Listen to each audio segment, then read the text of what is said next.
কোথাও গেলে যদি এভাবে মন খারাপ হয়ে যায় তাহলে যাওয়ার চেয়ে না যাওয়াটাই অনেক ভালো, তাই না? হ্যালো ভিউয়ার্স, আসসালামু আলাইকুম। এখন আমরা রেডি হয়ে কোথায় যাচ্ছি কেউ বলতে পারবেন? হ্যাঁ, আমরা দিনাজপুর বড়মাঠ যাচ্ছি ঘুরতে। কিন্তু দেখুন কি অবস্থা, আমরা যে ঘুরতে যাচ্ছি এখন প্রায় কিন্তু সন্ধ্যা হয়ে গেছে। যেহেতু এখনকার ওয়েদার এতটা পরিমাণে রোদ, যা বলার মতো না। ভাবছি যে বিকেল বিকেল বাইর হব, কিন্তু রোদের জন্য ভয়ে রুম থেকে বেরোতে পারলাম না। ভাবছিলাম একটু রোদটা কমবে তারপর যাব, কিন্তু না, একেবারে সন্ধ্যা হয়ে গেল। এদিকে তো একটু মন খারাপ হয়ে গেছে যে দেখুন এখন রাত হয়ে গেছে প্রায়, কিন্তু আমরা এখনও রাস্তায় আছি।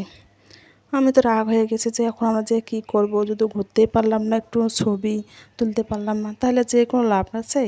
তা আপনাদের ভাইয়া বলল সমস্যা নেই, রাতের বেলাও কিন্তু অনেক ভালো দেখার মতো কিছু থাকে। এই তো আমরা কথা বলতে বলতে যাচ্ছি। রাতের বেলা যে রাস্তা দেখুন কতটা সুন্দর লাগছে, তাই না? আমরা কিন্তু অলরেডি চলে এসেছি। এতটা অন্ধকার হয়ে গেছে বলুন তো কীরকম লাগে, কিন্তু চারপাশে যে লাইটিং এত সুন্দর সুন্দর দেখলেই কিন্তু মনটা ভরে যাচ্ছে, তাই না? আমরা কিন্তু বেশিক্ষণ থাকিনি, অল্প একটু ঘোরাঘুরি করে কিছু কেনাকাটা করব।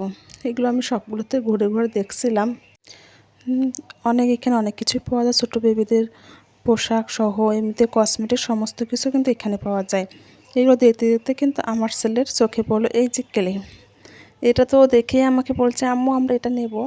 এটা নিয়ে নিলাম, এখান থেকে টুকিটাকি যা কেনাকাটা করা প্রয়োজন কিনেছি, কিন্তু বেশি কিছু কিনিনি।